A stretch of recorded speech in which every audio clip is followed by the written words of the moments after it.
am often asked, so what does a diversity and inclusion strategist do? To be quite honest, I'm still figuring it out. But one thing I always say to people is I actually didn't choose this work. The work chose me. I was born in Zimbabwe, but my parents moved to the US when I was little. And so I did primary schooling in Massachusetts, USA. My parents always used to talk about how wonderful home was. So when my grandfather passed away, we moved back to Zimbabwe. And I was so excited about this home that I had been hearing about for most of my life.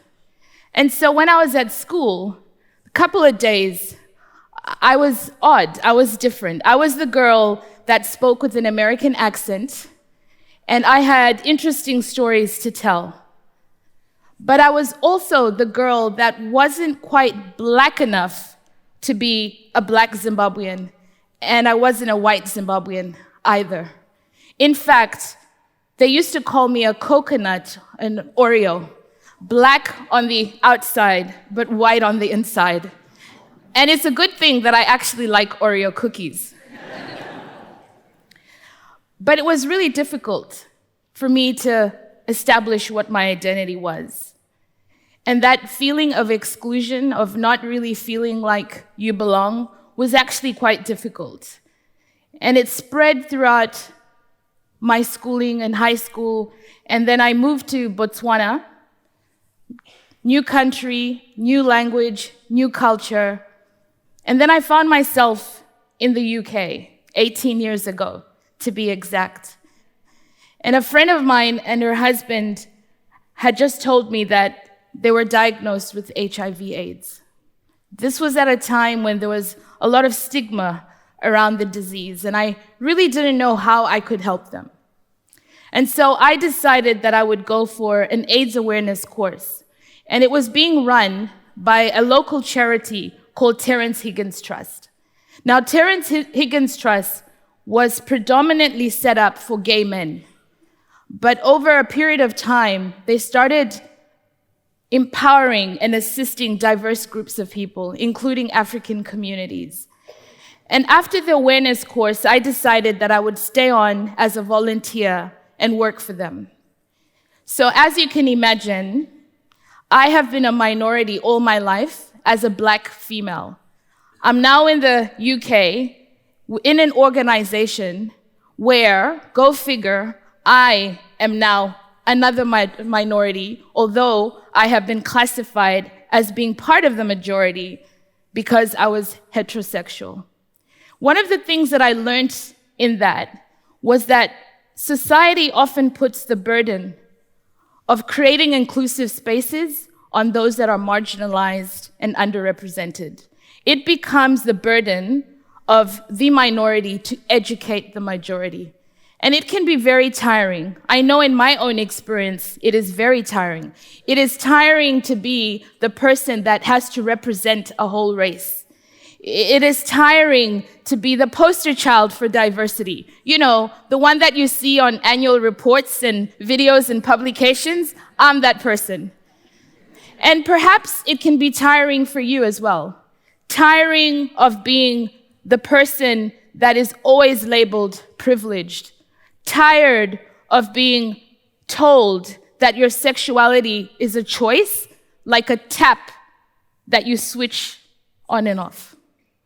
And there's so many examples of how society actually places the burden on us to be the ones that have to advocate for inclusive spaces. So women are the ones that carry the burden of educating people about gender equality. Black and brown people are the ones that carry the burden of educating others on racial equity. And on it goes. Well, a couple of months ago, I was selected as one of 5 Australians to participate in a global leadership conference in London. There was 65 leaders from 35 different countries across the Commonwealth. There was such a diverse representation of age, gender, and race. I was in my element. Diversity heaven. It was absolutely awesome. Yet, throughout the week that we were together, there were times that I felt unheard, invisible, and excluded. You see, you can have diversity without inclusion.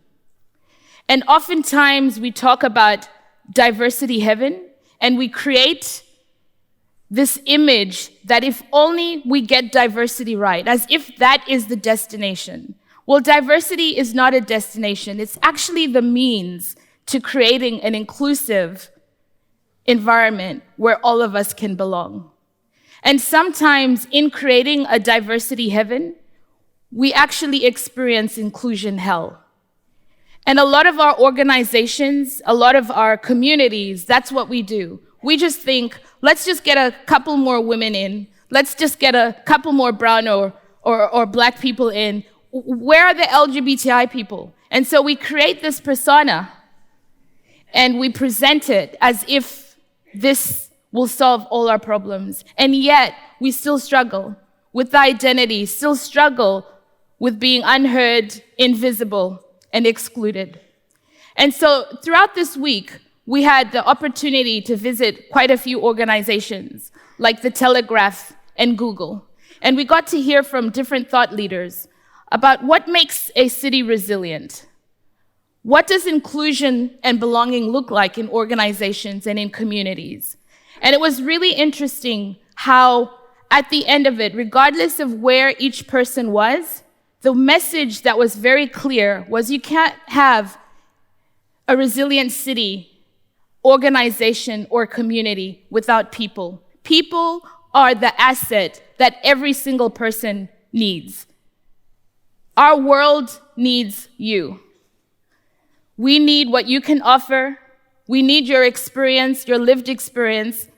Because if you look around our world today, we have so many problems that exclusion have created.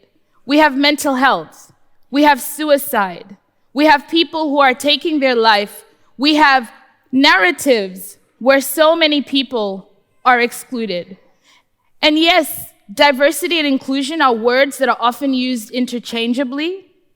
But the reality is we also place the responsibility on creating inclusive spaces, particularly in organizations, on an individual. So it's the diversity manager's responsibility to create an inclusive workplace, or it is an inclusive leader. If only we can get an inclusive leader. Or, I've got it, let's write a policy or a strategy. That should fix it.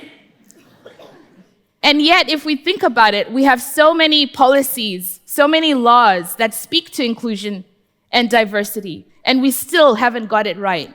And the reason is because inclusion is a personal and individual responsibility. You cannot write a policy that will actually teach somebody how to be inclusive. Inclusive is a responsibility each of us have to own and carry. Why? Because it's important for our own sense of well-being and belonging. And while it's great to have policies and strategies that might mandate targets and might actually make sure that we include other people, our attitudes and our behavior is really what we need. We need to create an inclusive space where each of us can feel like they belong.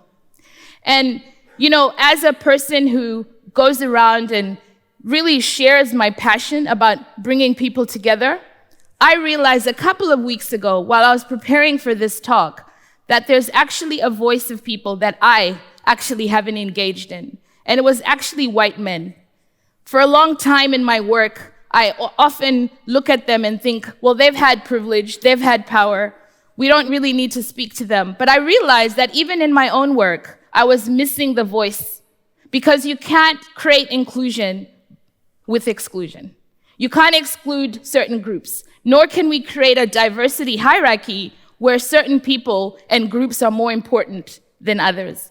And so I reached out to 5 of my closest friends, and I asked them 3 questions, because I wanted to know, what is it like to be white? What is it like to be male? What do you think is missing from my narrative when I actually promote inclusion and diversity? And it was really interesting. But the common thing that each of them wrote back to me and told me about was just this need to belong, the need to be heard, and the difficulty for them to actually share what their experiences are because society has created a narrative where their voice doesn't matter. I'm Christian, and my faith is important to me, but so are the gay friends that I interact with. So are my Muslim friends. You see, there's nothing that should inhibit us from actually making room for other people. We actually need each other. And so as I go around now, when people ask me, it used to be a question that I couldn't answer before. When I'm asked now, what does a global diversity and inclusion strategist do? I can proudly look at people and say, my goal is to work myself out of a job. And hopefully my manager isn't here because she might want to make that a 20-year strategy because I'll have reached retirement then. But truly, my role is to work myself out of a job because I imagine a world where people like me won't be needed. I imagine a world where diversity is the norm, but inclusion and belonging is so commonplace that we never ever have to talk about diversity and inclusion again. We never ever have to read about the narratives of exclusion. We never ever have to have national debates, freedom of expression, when we actually attack certain groups. That is my dream, and I hope that it is your dream too. And if you can take anything away from my talk today, it is inclusion is a personal responsibility. Thank you.